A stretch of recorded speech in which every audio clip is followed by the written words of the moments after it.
Bismillahirrahmanirrahim. Assalamualaikum warahmatullahi wabarakatuh. Waalaikumsalam warahmatullahi wabarakatuh.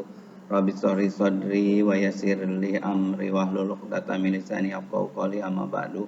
Mahasiswa semua, selamat berjumpa kembali dengan frekuensi kita, yaitu frekuensi silaturahim. Pada minggu ini Bapak ingin menjelaskan tentang analisis atau uji normalitas. Jadi kita punya datanya itu masih mentah, kemudian kita uji apakah data kita itu normal atau tidak, maka itu perlu pengujian. Data kita normal dibuktikan dengan gambar dari grafiknya itu membentuk lonceng gitu. Kalau tidak membentuk lonceng itu artinya bahwa data kita tidak normal. Nah, pada kesempatan ini Bapak ingin menjelaskan tentang uji normalitas dengan sistemnya Squeeness atau uji kemiringan. Jadi nanti gambarnya itu ada yang miring ke kiri, ada yang miring ke kanan, ada yang simetris gitu, seperti lonceng beneran.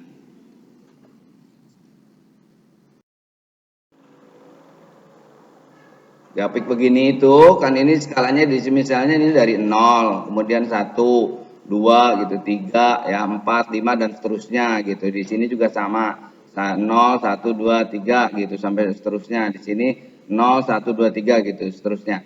Nah, di sini kalau semakin ke kanan nilainya itu kan semakin besar dan positif gitu. Nah, ini minnya itu lebih besar nilainya dibandingkan dengan modusnya gitu. Modusnya misalnya di sini 2 misalnya. Kemudian ini minnya 3. Jadi nilai minnya itu lebih besar dibandingkan dengan nilai modusnya gitu.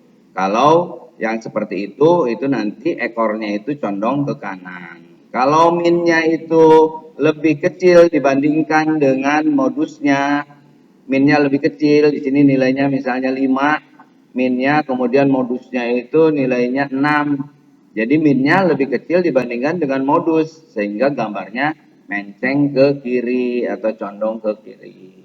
Ya, tuh. Rumus kemiringan Pearson. Koefisien kemencingan Pearson merupakan nilai selisih dari rata-rata dengan modus dibagi simpangan baku. Minggu kemarin kita sudah belajar mencari rata-rata, mencari modus, dan mencari simpangan baku. Sekarang kita pakai di sini. Jadi koefisien kemencengan itu nilai selisih dari rata-rata dengan modus. Sehingga rumusnya itu yang pertama SK atau koefisien Squeeness itu X bar atau min atau rata-rata dikurangi modus dibagi dengan standar deviasinya gitu. Atau yang kedua SK atau standar Squeeness itu sama dengan 3 dikalikan dengan X bar dikurangi median gitu, kemudian dibagi dengan standar deviasi. Ya, X bar itu adalah rata-rata, MO itu modus, MD median, S itu standar deviasi. Kemudian yang perlu kita perhatikan bahwa rumus 1 itu tidak begitu lazim digunakan karena adanya kenyataan bahwa pada kebanyakan sebaran frekuensi modus itu hanyalah merupakan suatu perkiraan gitu. Selain itu, apabila sampel terdapat 2 modus atau bimodus, pengukuran modus pada umumnya dilakukan dengan asumsi-asumsi tertentu. Karenanya rumus yang kedua yang lazim digunakan itu yaitu SK sama dengan 3 dikalikan selisih dari rata-rata dikurangi median dan dibagi dengan standar deviasi. Hubungan standar Squeeness dengan kurva gitu, misalnya nanti nilai SK-nya itu sama dengan 0, itu berarti kurva memiliki bentuk simetris. Nanti kita hitung tuh, kalau SK-nya 0 itu pasti kurvanya itu berbentuk simetris atau lonceng. Kalau SK-nya itu lebih besar dibandingkan dengan 0, maka nilai minnya terletak di sebelah kanan MO atau modus. Kurva memiliki ekor memanjang ke kanan. Kurva menceng atau miring ke kanan bernilai positif. Tapi apabila standar skewness-nya itu lebih kecil dibandingkan 0, maka nilai min-nya itu terletak sebelah kiri dari modus gitu. Kurva memiliki ekor memanjang ke kiri atau kurva menceng ke kiri yang bernilai negatif. Langkah-langkah uji normalitas dengan sistem skewness atau kemiringan, uji kemiringan. Yang pertama, kita menyusun data ke dalam tabel frekuensi gitu. Menyusun data ke dalam tabel frekuensi itu kita harus mencari kemarin panjang kelas berapa, kemudian intervalnya berapa gitu ya, kemudian jumlah kelasnya berapa itu yang kemarin kita pelajari. Kemudian setelah itu kita mencari nilai min atau mencari rata-rata dari data yang kita punya itu. Kemudian mencari median, kemarin juga kita mencari median sudah dengan rumus XU ditambah P dikalikan N per 2 dikurangi FKU dibagi FI, di mana XU itu adalah batas bawah kelas median. Jadi kelas mediannya kita tentukan, kelas bawahnya berapa. Kemudian panjang kelas, P itu adalah panjang kelasnya atau interval kelas gitu. FKU adalah frekuensi kumulatif kelas di bawah kelas median. FI adalah frekuensi kelas mediannya itu. Jadi ada frekuensi di bawah kelas median dan ada frekuensi kelas mediannya seperti yang kemarin kita pelajari. Kemudian kita harus mencari modusnya. Modusnya itu dicari dengan rumus MO sama dengan B plus P dikalikan BI per BI ditambah B1 ditambah B2 gitu. Dimana B itu adalah batas bawah kelas modus. B ini. B yang ini adalah batas bawah kelas modus. P adalah panjang kelas atau interval kelas. B1 adalah frekuensi kelas modus dikurangi frekuensi kelas di bawahnya. Kemudian B2 adalah frekuensi kelas modus ditambah frekuensi kelas di atasnya gitu. Kemudian rumus kita harus mencari standar deviasinya. Selain mencari standar deviasi, kita juga harus mencari nilai standar error. Karena nanti standar deviasi kita akan bandingkan dengan standar error. Standar error rumusnya SE sama dengan standar deviasi dibagi dengan akar dari jumlah atau frekuensi data kita. Ya. Kemudian menghitung skor skewness-nya itu. Skor skewness sama dengan X bar dikurangi modusnya berapa, kemudian dibagi dengan standar deviasi. Atau dengan rumus yang kedua. Rumus yang kedua tadi SK sama dengan 3 dikalikan X bar atau selisih dari min dikurangi median, kemudian dibagi dengan standar deviasi. Menghitung skor rasio skewness-nya itu atau RSK sama dengan tadi standar skewness dibagi dengan standar error. Melakukan pengujian normalitas dengan kriteria jika skor rasio skewness, nanti skor rasio skewness-nya yang ini SK dibagikan dengan SE berada pada antara minus 2 sampai 2, maka dinyatakan bahwa data kita itu berdistribusi normal. Jadi walaupun nanti ada yang mencengnya ke kiri atau mencengnya ke kanan, kalau misalnya nilai dari RSK atau skor rasio skewness-nya itu antara minus 2 sampai dengan 2 itu masih dinyatakan sebagai data yang berdistribusi normal. Contoh atau latihan. Misalnya kita mempunyai data UAS mata kuliah statistik yang dilaksanakan pada 20 mahasiswa dengan hasil yang diperoleh sebagai berikut. Itu ada 60, 65, 63, 72 sampai dan seterusnya sampai 65. Kemudian kita ingin melakukan pengujian normalitas dengan menggunakan kemencengan Pearson. Kalau dengan SPSS ini sangat mudah sekali gitu ya, tapi kita harus tahu juga secara manualnya itu uji normalitas seperti apa. Pertama-tama kalau kita mempunyai data ini kan masih mentah dan acak-acakan. Kita harus urutkan data 4, 64, 68 sampai 60, 66 sampai 68, nilai tengahnya 67 dan seterusnya. Kemudian tabel bantu kita kalikan antara frekuensi dan nilai tengah. 5 dikalikan 61. Ini harusnya 5 kali 61 250 bukan 305. Kemudian 10 kali 64 sama dengan 640. 2 dikali 67 134 dan seterusnya. Kemudian kita tentukan juga frekuensi kumulatif. Frekuensi kumulatif itu kita tambahkan frekuensinya. Ya, ini 5, frekuensi kumulatifnya 5. 5 ditambah 10, kelas kedua 15. Ya. Kemudian 15 ditambah 2, frekuensi kumulatif di kelas ketiga itu 17 dan seterusnya sampai dengan 20. Jadi data kita itu totalnya 20 atau N-nya itu 20. Kemudian dari tabel itu kita harus menghitung rata dulu gitu atau min.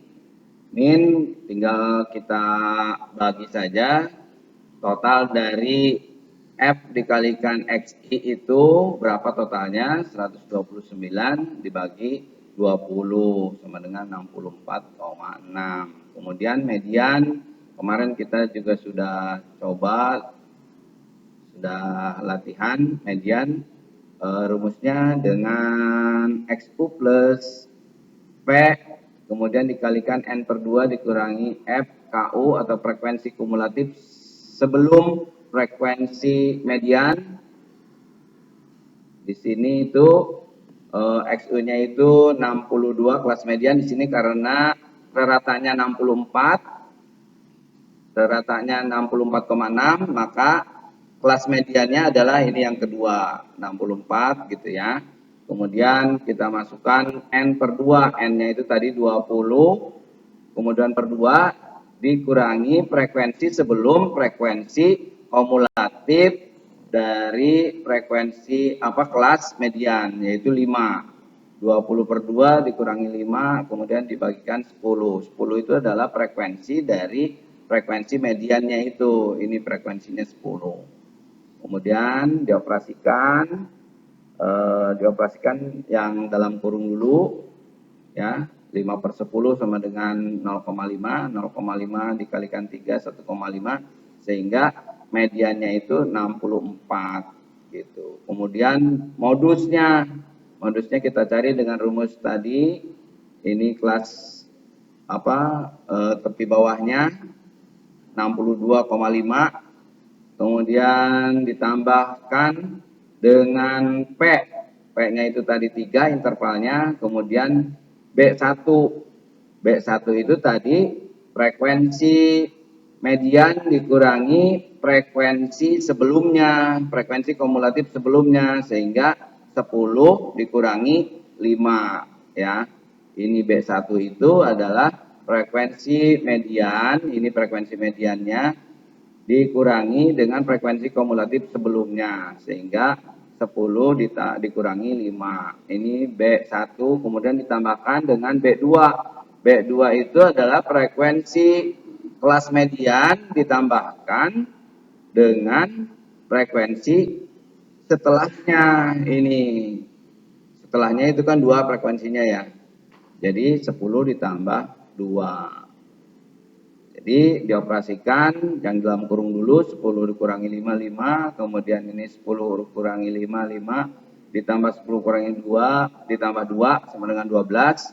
Sehingga hasil akhirnya itu yang ini 3 dikalikan 5 per 17, 0,88. Modusnya sama dengan 63,38. Itu baru dapat rata, median, dan modus.